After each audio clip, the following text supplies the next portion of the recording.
large orange disc, perfectly circular, very orange and glowing. It just moved at that kind of rate right over my head. Shortly afterwards, it just accelerated ahead of me. I mean, just extraordinary speed. Her first comment was to look at me and say, "What was that?"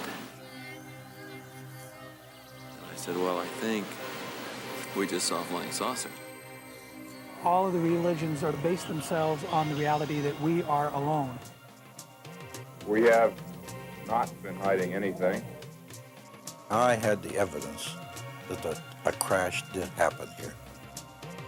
We believe at this point that this should be given the highest classification NATO has. At that time was and still is cosmic top secret.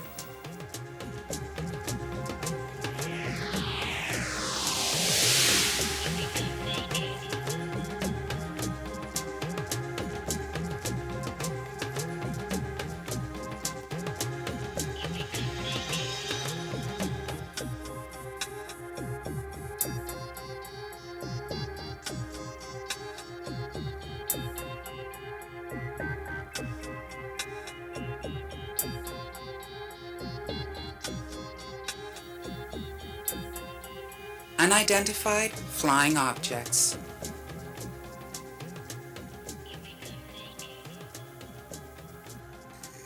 Is it artificial? Is it a product of intelligence? Scientifically, we eliminate the simple hypothesis. It's not a plane. It's not a helicopter. It's not a natural phenomenon because the descriptions don't match.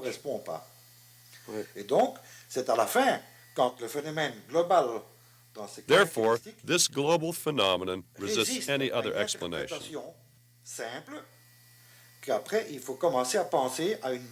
the only other remaining hypothesis is the hypothesis of extraterrestrial origin.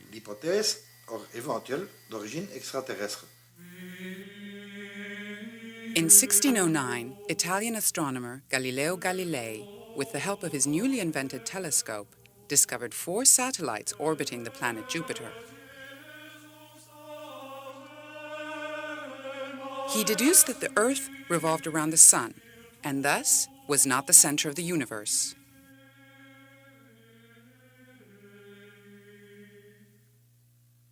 In 1633, he was imprisoned and threatened with torture. His discoveries challenged the establishment and its stability.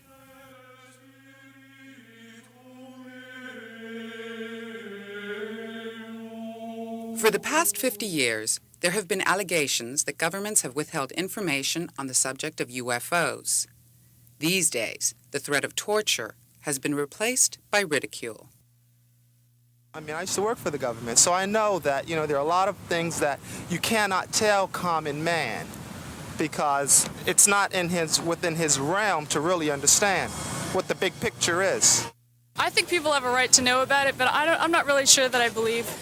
Ich glaube nicht, kann ich mir nicht vorstellen. Also unter der heutigen Zeit mit der Kommunikation, Presse und sowas, kann ich mir nicht vorstellen, dass ich das wirklich auf Dauer geheim halten lassen würde.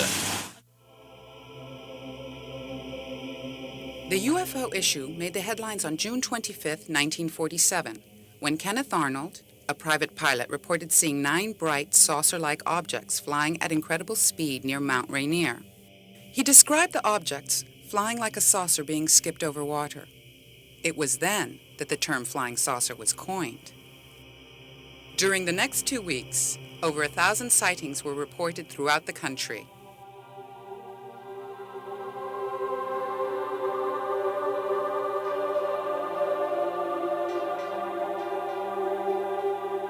In the summer of 1947, the 509th Bomb Group was the only squadron in the world entrusted with atomic weapons.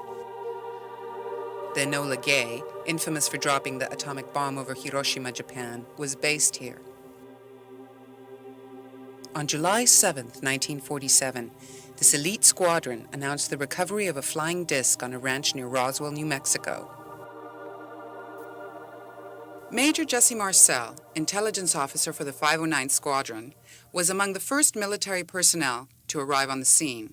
I was amazed as to what I saw. the amount of debris that was scattered over such an area. But the more I saw the fragments, the more I realized that it wasn't anything that I was acquainted with. In fact, as it turned out, nobody else was acquainted with it.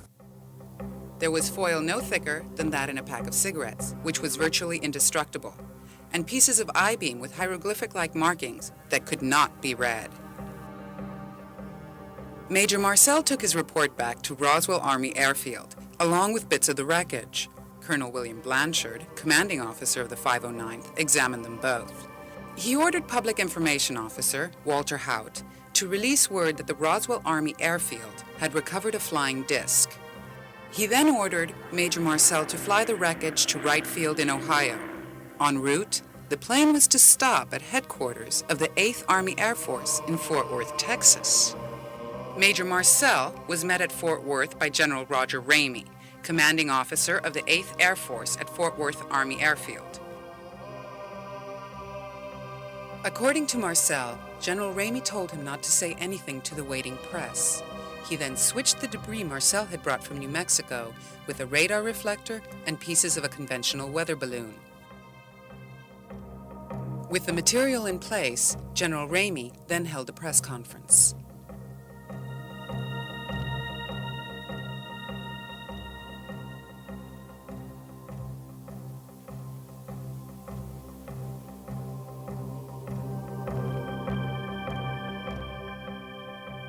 The Roswell Army Airfield was squeezed out by senior personnel and the record was sealed.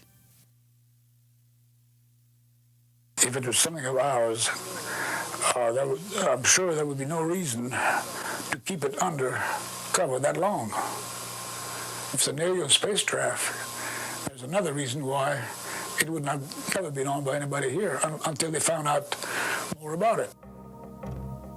His son, Dr. Jesse Marcel Jr., remembers the night his father came home with the crashed debris.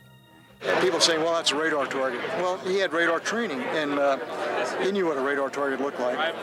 And he would not have brought a radar target, out of his way and wake my mother and myself up just to look at a piece of a radar target. We boxed the stuff back up, put it in the car, and took off for the base. And I didn't see him for a while. It was maybe later that afternoon, maybe it was the next day. And I guess that was the time that he flew to Fort Worth with it. And when he came back, he was very adamant that my mother and myself were never to discuss this, that treated like a non-event because it didn't happen.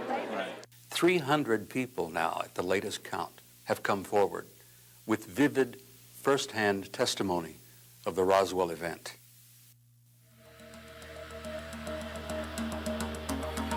The recovery of the object in the desert of New Mexico and the large number of sightings by civilian and military personnel drove the United States government to investigate. Retired Air Force Colonel Wendell Stevens was part of a project gathering data on aerial phenomena over the Arctic Circle using B-29 aircraft in the late 1940s. My job was to supervise that team from my old Air Materiel Command headquarters in the installation and removal of this special equipment. The equipment that we put aboard included video cameras, surge detectors on all of the electrical systems, and there's 4 or 5 and a B-29, magnetic detectors, radio frequency emission scanners, and a number of things to look for unidentified aerial phenomena. There were some very interesting reports that I heard from those crews of events that they recorded. But we were never allowed to read the tapes, develop the film, do any of those things there. It was all packed in a metal box and couriered to Washington each time an event took place. And so my curiosity was piqued by the secrecy. The U.S. Air Force's investigatory program was officially launched on January 2nd, 1948, under the code name of Project Sign. From the 243 cases studied, a report entitled An Estimate of the Situation was compiled by the Air Technical Intelligence Center. It concluded, flying saucers are probably real extraterrestrial spacecraft. Air Force Chief of Staff Hoyt Vandenberg found these conclusions unacceptable. He then ordered the Air Force to go out and find more earthly explanations. Project Sign then metamorphosed into Project Grudge. 244 cases were studied. It concluded, most reports of unidentified flying objects have been the result of persons failing to identify familiar phenomena such as reflections from bright surfaces in the day or lights in a night sky. In 1952, it finally became known as Project Blue Book. By now, the information gathered was being divided. That which was difficult to disprove disappeared, while sightings easily dismissed were made public. On February 28, 1960, the first director of the CIA, Roscoe H. Hillenkotter, broke his silence in a statement published in the New York Times. He declared, "It is time for the truth to be brought out in open congressional hearings. Behind the scenes, high-ranking Air Force officers are soberly concerned about the UFOs, but through official secrecy and ridicule, many citizens are led to believe the unknown flying objects are nonsense." He charged that to hide the facts, the Air Force has silenced its personnel through the issuance of a regulation.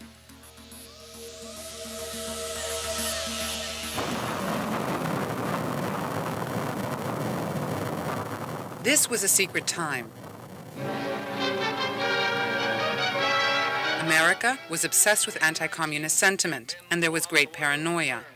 On the brutal face of communism, Union Square in New York was the backdrop for these scenes of red violence. From their ranks will come the saboteurs, spies, and subversives should World War III be forced upon America. In addition to this, Orson Welles had demonstrated 20 years earlier just how gullible Americans were and how easily the public stampeded with fatal results. Ladies and gentlemen, I have a grave announcement to make. Incredible as it may seem, both the observations of science and the evidence of our eyes lead to the inescapable assumption that those strange beings who landed in the Jersey farmlands tonight are the vanguard of an invading army from the planet Mars.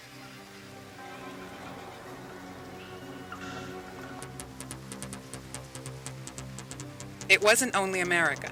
In Europe, the military presence was under the direction of NATO SHAPE. SHAPE was tracking a large number of UFOs on radar flying at high altitudes and great speeds over Central Europe and disappearing to the north.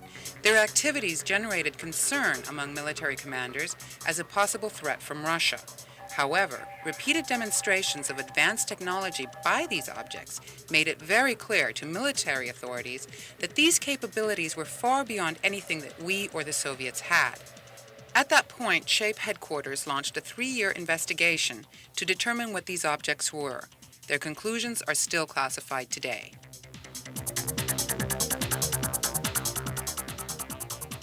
Robert Dean, former intelligence analyst at SHAPE, claims to have seen the report at NATO headquarters during the early 1960s. It was entitled An Assessment. After all the material had been collected, they brought it together and they wrote the final report with all of the appendices and annexes. Then, at that time, they made a determination and a recommendation to General Lemnitzer, the American four-star general that I worked for. And they suggested, this is so sensitive, this reality is so delicate, the conclusions that we have reached, we believe, could be essentially and substantially earth-shaking to the people unless they're prepared for it. We believe at this point that this should be given the highest classification NATO has, at that time was and still is, cosmic top secret. Evidently, not everyone agreed. While still in Congress, Gerald Ford sent a letter to L. Mendel Rivers, chairman of the Armed Services Committee, on March 28, 1966. I strongly recommend that there be a committee investigation of the UFO phenomena. I think we owe it to the people to establish credibility regarding UFOs and to produce the greatest possible enlightenment on this subject. In 1966, congressional hearings were held with Secretary of Defense Harold Brown and scientific advisor of Project Blue Book, Dr. J. Allen Hynek. What is the Air Force hiding in this investigation? We have not been hiding anything. The investigations have been made public. The explanations of those where there is a clear explanation have been made public. The hearing this morning was public for just that reason. None of the evidence that I have examined would indicate any proof at all that we are being visited by extraterrestrials. Dr. J. Allen Hynek is one of the most important figures in this matter. As a senior government representative, he faithfully continued to dismiss all UFO sightings as swamp gas, mass hallucinations, temperature inversions, and conventional aircraft until Blue Book was terminated in 1969. However, 4 years later, he founded the Center for UFO Studies, which is still active today. In 1985, shortly before his death, he revealed that Project Blue Book had indeed misled the public. I was there at Blue Book, and I know the job they had. They were told not to excite the public. Don't rock the boat. And I saw it in my own eyes happen that whenever a case happened that they could explain, which is quite a few, they made point of that and let that out to the media. Things that the cases that were very difficult to explain, they would jump handsprings to keep the media away from them. For they had a job to do, to, whether rightfully or wrongly, to keep the public from getting excited. In December of 1984, a roll of unexposed film arrived by mail at the home of TV producer Jamie Chanderay. The contents revealed the existence of a super-secret committee formed in late 1947 to deal with the wreckage recovered near Roswell, New Mexico. Operation Majestic 12. The Majestic 12 were highly accomplished men, 6 military and 6 civilian. Sworn to secrecy, they were to analyze the physical evidence and learn about the motives and ultimate intentions of the occupants. There has been no official recognition of the Majestic 12 Committee, and there is controversy regarding the authenticity of some of the documents. However, records were found to suggest the contrary. UFO investigators Bill Moore, Jamie Chanderay, and Stanton Friedman spent over 11 years searching through 17 archives. Sifting through a paper trail of over 250,000 pages of memos, flight logs, and letters, the researchers concluded that a super-secret committee did in fact exist. Nuclear physicist and UFO researcher Stanton Friedman wrote a book about his 12-year investigation, Top Secret Magic. We spoke with Friedman at the 50th anniversary of the Roswell incident. It's the list of 35 pieces of information not known to be true before we got the documents that turned out to be true afterward. I've had archivists tell me they couldn't have faked those documents because there was too much detail. Yeah, I've spent a lot of time in 17 archives, weeks at some of them. And I learned a lot about documents. I learned about variations in typefaces and styles. I learned that, for example, highly classified memos often are written which don't give you a clue if you see it, what it's about. Only the guy who gets it and the guy who sends it know. Even though it was objected that in a top secret memo, according to Phil Class Truman, would have been very explicit. Exactly the opposite is true. You can see the perfect outline of a semicircular dome against the sky. I mean, it was big. Doucement, doucement, doucement, jusqu'à la cime des arbres. Et là, elle est partie à une vitesse extraordinaire. It had the ability to move at a relatively slow rate of speed, and then when it decided to really go away, it went away quite quickly.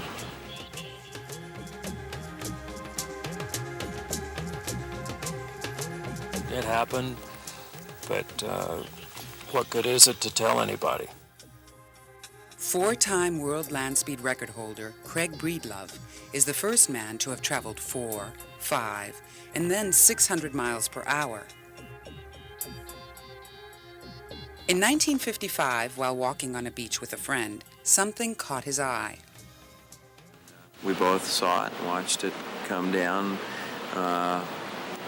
behind some clouds, come out the other side, stop, hover directly in front of us, and then it began to accelerate, and it moved behind some more clouds, came out the other side, and then just left the area at a very high rate of speed, and there was no apparent, engines, or there was no noise for one thing. Did it have lights? No, but it didn't have lights, no lights at all, but it did have its own iridescence to it. I mean, it had like its own luminescence, as if, I mean, it was very visible. I mean, neither one of us said anything. We just stared at it. Her first comment was to look at me and say, "What was that?" And I said, "Well, I think we just saw a flying saucer." So that's it. End of story. You know. Well, I mean, you know, thousands of people have seen them. Another noted figure is actor-director Bobby Carradine. He's spent much time investigating UFOs and the officially secret desert base in Nevada, known as Area 51, for a documentary film. We asked if he thought the government was covering up information regarding UFOs. Definitely. We talked to one individual who will remain nameless, but he worked at the base for several years. And his superiors have allowed him to tell us certain tidbits about his work. And one of the things that he told us was that he worked on a simulator for a flying saucer or a flying disc. Anytime that you have a simulator, it means you've probably got the hardware. You always put your guys in the simulator first before you send them up in the hardware, because you don't want to kill all your test pilots. So obviously, if you're going to be flying discs, you have to learn how to fly them in the safety of a simulator. And he worked on a simulator, and we find his story to be very compelling. But you know, everybody wants proof. We don't have any proof. Wright-Patterson Air Force Base in Ohio was the original center for all of this material to be brought together. It was the headquarters for the Foreign Technology Division of the United States Air Force. It later became the headquarters for the Alien Technology Division of the United States headquarters. Wright-Patterson, for many, many years, was the central repository of not only the hardware, but some of the little bodies and even some of the living crew members who had been retrieved. But it became very clear after a time that there wasn't enough room at Wright-Patterson Air Force Base. We've literally filled up hangar after hangar with hardware. We're storing it now at least 3 different Air Force bases, and much of it is being kept underground at a place in Nevada, not too far from Las Vegas, just beyond Nellis Air Force Base, which is repeatedly referred to as Dreamland, Groom Lake, or Site 51. That today is one of the largest repositories of hardware. Area 51 is 85 miles northwest of Las Vegas. There have been so many UFO sightings in this region that the government of Nevada recently named the stretch of road the Extraterrestrial Highway.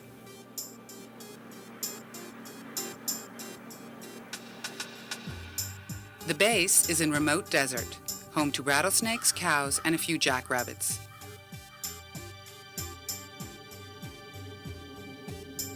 Here, a handful of bureaucrats operate an unknown agency. Its existence was denied for almost 50 years, though the base was visible from Freedom Ridge and Whiteside's mountain range. These sites were on Bureau of Land Management land.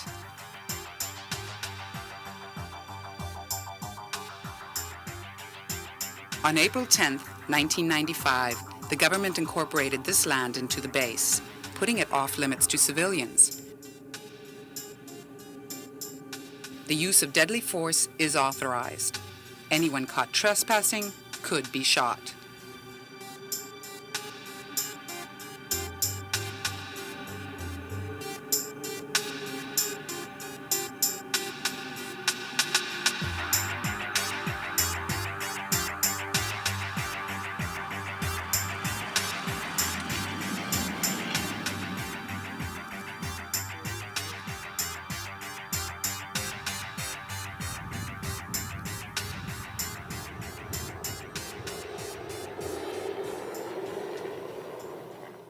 On the 28th of January, 1996, former Secretary of Defense William Perry finally admitted the existence of the base. This was televised by Channel 13 in Las Vegas.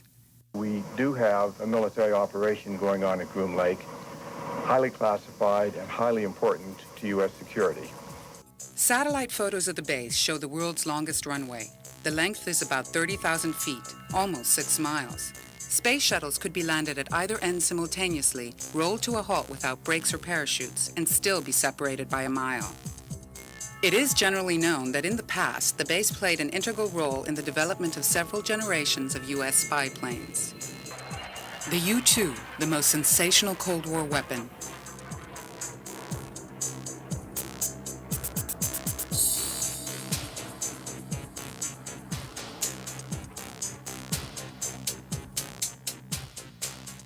The SR-71, otherwise known as the Blackbird.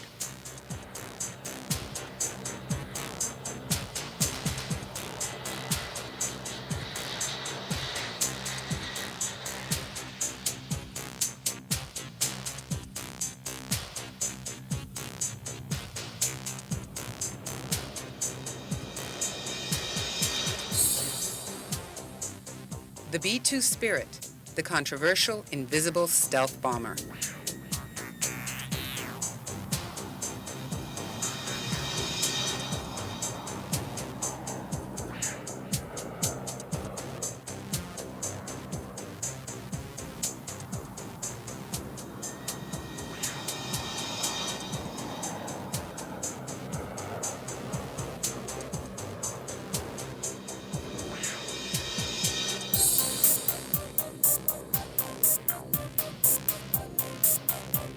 And the currently rumored Aurora, a self-propelled aircraft said to have the abilities to penetrate the atmospheric envelope and return to Earth unaided.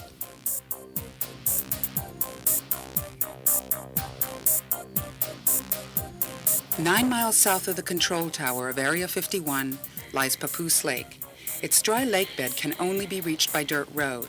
This is reportedly the site of 9 heavily camouflaged hangars, alleged to contain several highly unconventional aircraft, described by those who claim to have seen them as flying saucer-like.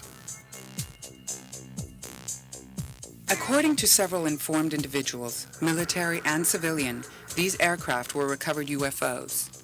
Reverse engineering, the process by which an advanced system may be used as a learning model for another, has given rise to these state-of-the-art aircraft.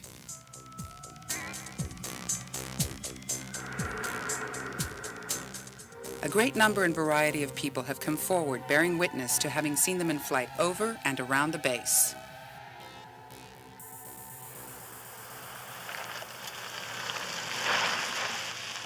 Author and astronomer Chuck Clark has lived near the secret facility for the past 4 years, researching activity at the base for his remarkable Area 51 and S4 handbook. He watched the base from Whitesides and Freedom Ridge with a high-powered telescope until it was closed to the public. I saw at first what I thought was an aerial illumination flare that was shot up from the area just south of the base at Area 51. It rose upwards from the hills and ascended to about 2,000-foot elevation and then hung motionless for several minutes. As it started slowly descending, it got down about 30 or 40 feet above the ground and hovered motionless for a couple of minutes, or well, not a couple of minutes, maybe about a minute.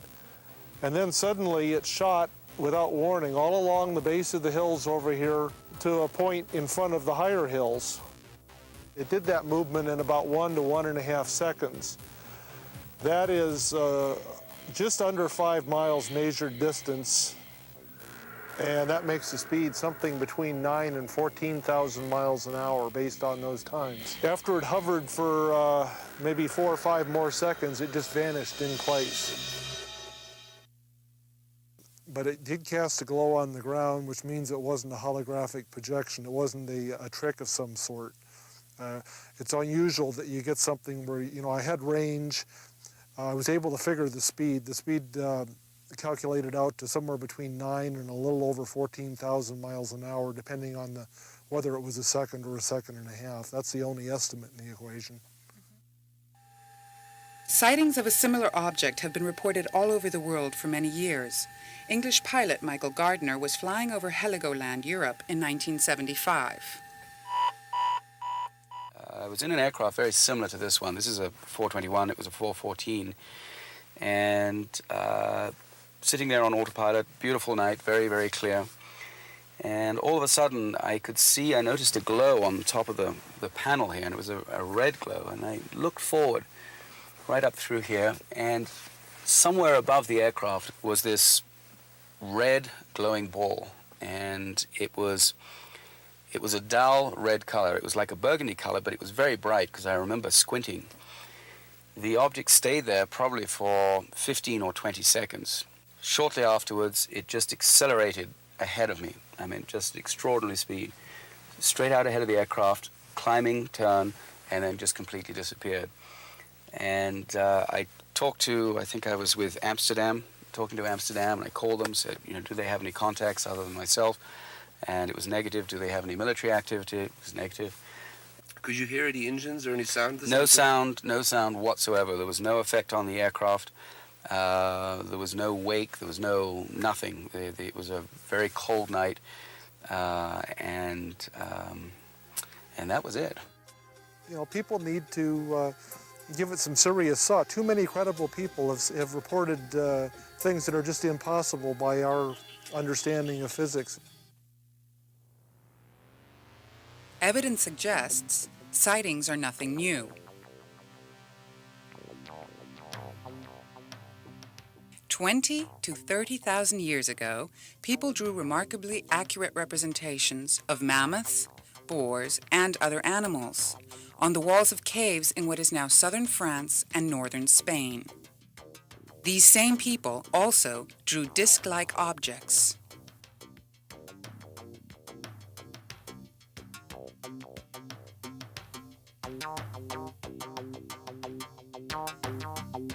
French archaeologist Leroy Guéret cataloged these drawings. Here are some isolated images. Perhaps the trailing dots represent movement. Several unexplained flying objects appear in medieval art. This 10th century fresco is in a church in the former Republic of Yugoslavia. A man is at the controls of a pointed airship with what appears to be a jet blast at the rear. This French token, minted in the 1680s, seems to show a circular object floating in the sky. Italian friar Filippo Lippi painted this exquisite depiction of the Madonna, Jesus, and St. John, circa 1500 AD. It hangs today in the Palazzo Vecchio Gallery in Florence, Italy. Over the Madonna's left shoulder flies an unidentified object.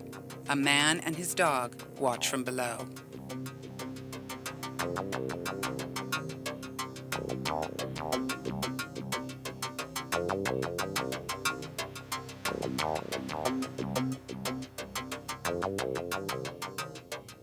Would the discovery of extraterrestrial life have a devastating effect on organized religion?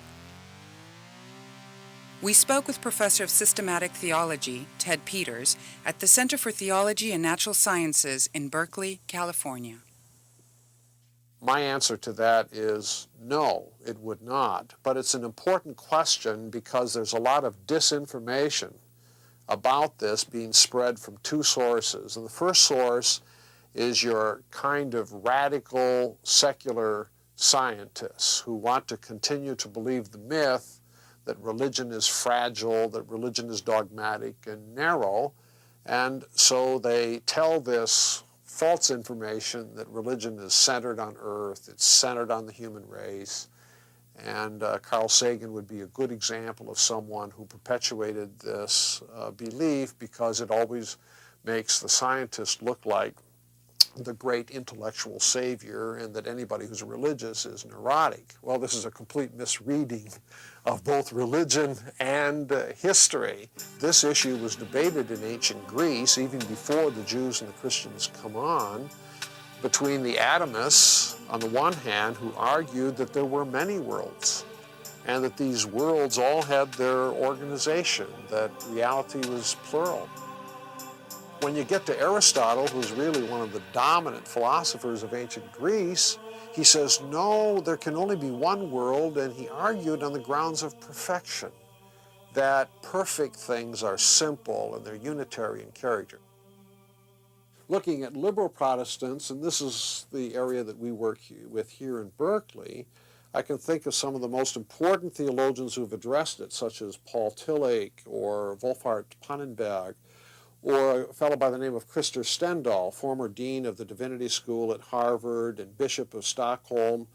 Stendahl worked again on a NASA committee having to do with extraterrestrial life and said, you know, if we discover these beings in outer space, it'll just show me how big God's creation really is. Comparative religion scholar Joey Condon is one of those who feels differently. Religion as a whole is very earth-centric. All of the religions are based themselves on the reality that we are alone. And basically the definition of philosophy and religion is humankind's search for their place in this universe. But in many ways that's not accurate because it's not the universe, it's this earth. The reality is that if an alien force comes here, the question naturally is, do they have a soul? Do they have a spirit? Theologically, within the Christian circles, that would next lead the question, did Christ have to die for them? Is original sin present in their being? If not, then do they have a soul? What are they? If Christ had to die for them, did Christ go and die on their planet, in another planet, in the other planet? There are multitudes of alien life forces. Or is this just a statement that, hey, there's a larger evangelistic mission field than we ever imagined, and we have to convert the masses? The larger philosophical issue is, what about morality? What about politics? What about the way we get along as beings? Would they have discovered principles of harmony? Would they have as much crime as we do? Would they have the passions of jealousy, envy, and the things that cause so much destruction? Most of our theology and philosophy is not broad enough even to accept other faiths and other races within our own human family.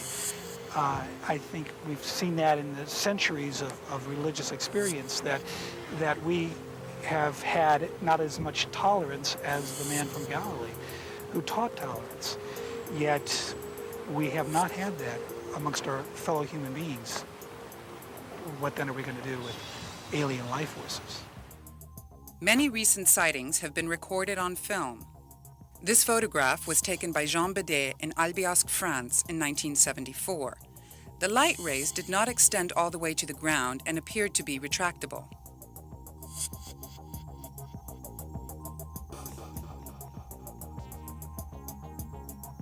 This photograph was taken in Mexico in 1992. Like most photographs, authenticity is difficult to prove. However, this object has a shape and luminosity common to a great many descriptions. This object appeared over the city of Brussels on November 3, 1993. It was captured on film from several vantage points. A large number of witnesses agree that it was the size of a football field and maneuvered silently. It remained for several hours and has subsequently reappeared. Secretary General L. Clerbeau handles UFO sightings for the Belgian Air Force. He challenges governments to do a counter-investigation based on his research. If they do that, he says, they'll have to admit that UFOs are real. It's a trap, obviously.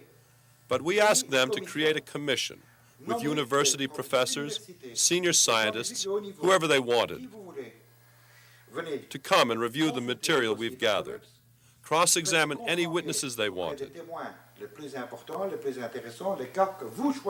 do their own investigation, and draw their own conclusions. Of course, if they had accepted to do so, they would have come to the same conclusions as we did. And that's the trap. Far from accepting Mr. Clerbeau's challenge, the U.S. Air Force put out its third and final official explanation of the Roswell incident. They stated that what actually fell from the sky was a secret test balloon designed to detect Soviet nuclear blasts. They explained that the small alien bodies, described by former military witnesses, were actually 6-foot-tall bluish dummies dropped from the sky in parachute impact experiments. Countries in Europe are taking this very serious. They're not like us. They're not going to put out stories that there were dummies came out of the air or people with big heads. Those people are more serious about this than we are. Retired Colonel Philip J. Corso, a member of President Eisenhower's National Security Council and former head of the Foreign Technology Desk at the U.S. Army's Research and Development Department, recently came forward to reveal that he led a double life while in the military. On the outside, he researched and evaluated weapon systems for the Army, while deep inside the Pentagon, in his memoir, The Day After Roswell, he was responsible for the Army's most deeply guarded secret, the Roswell Files. I had the evidence that a crash did happen here. Stalin gave orders to get this information that came out of Roswell to some of his top scientists and agents. That order went out. And we knew that in the special intelligence that I was in the Pentagon, which was very closely held. KGB trying to penetrate that, but they never did. According to Corso, the military seeded the industrial complex with components discovered in the wreckage near Roswell. He says that ultimately, these gave rise to today's integrated circuit chips, fiber optics, lasers, and stealth technology. The retired colonel recently made an appearance at the 50th anniversary of the Roswell incident, and when asked about criticism from skeptics, he responded. Now I asked him this, were you there with me? Were you part of this? Were you cleared? Did you have the clearances? They can't answer those questions. All they do is criticize with no evidence. The message in my book that I like to see is that the younger generation look at this and see what we did and see the help we got from outer space, and these beings exist. Give us information to the young people of the world in this country. They want to hear it. They want it. Give it to them. Don't hide it and tell lies and make stories. They're not stupid. It's their information. It doesn't belong to the Army or the Department of Defense. It's theirs. If it's classified, take the classification off and give it to them. Go. Into. Go. Econ. Go. Launch commit. Go.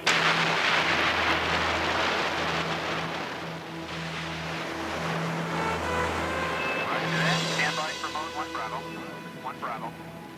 Since his journey to the moon, Apollo 14 astronaut Edgar Mitchell has met with high-ranking military officers from several countries who admitted involvement with alien technology and hardware. I talked with people of stature, of military and government credentials and position, and heard their stories and their desire to tell their stories openly to the public, and that got my attention very rapidly.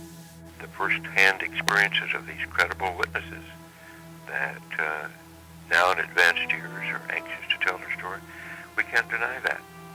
And the evidence points to the fact that Roswell was a real incident and that indeed an alien craft did crash and the material was recovered from that crash site. In early July 1947, Corso was post-duty officer in Fort Riley, Kansas. There, he claims to have seen a body transported from an airbase in New Mexico. I went back and there was 5 crates there, like 5 or 6, I think it was 5. I lifted one up and here's this body there and floating in fluid.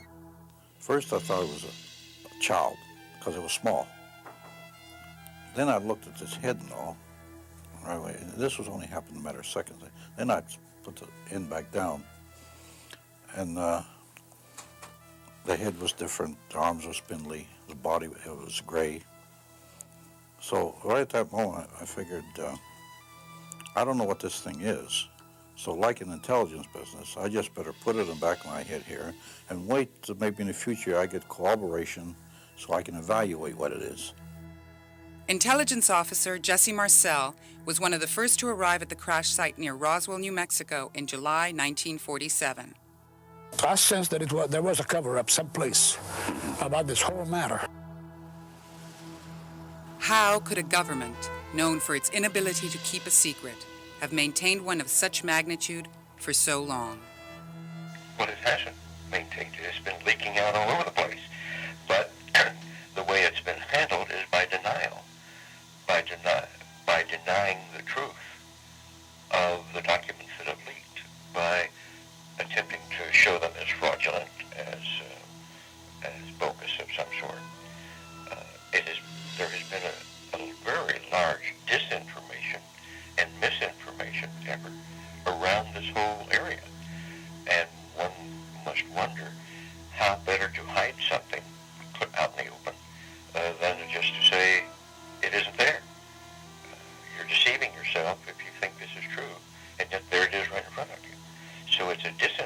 effort. That is most concerning here, not the fact that they kept it secret. They haven't kept it.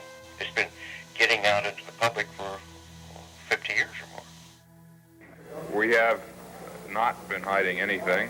Evidently, there is a variety of UFO activity that is beyond the control of the U.S. Air Force, unless all those who have witnessed UFOs can be discounted. Just extraordinary speed. We just saw a flying saucer. Et là, elle est partie à une vitesse extraordinaire. And it just moved at that kind of rate right over my head. Diese Kugeln verglühten in der Atmosphäre. And then we just concluded very quickly that it was a UFO. While events such as mass suicide by cultists receive enormous publicity, the testimony and observations from credible individuals are essentially ignored. Whatever the answer may be, one thing seems certain. An observable physical phenomenon is taking place before our eyes, and those with the means to investigate are keeping the information from the general public.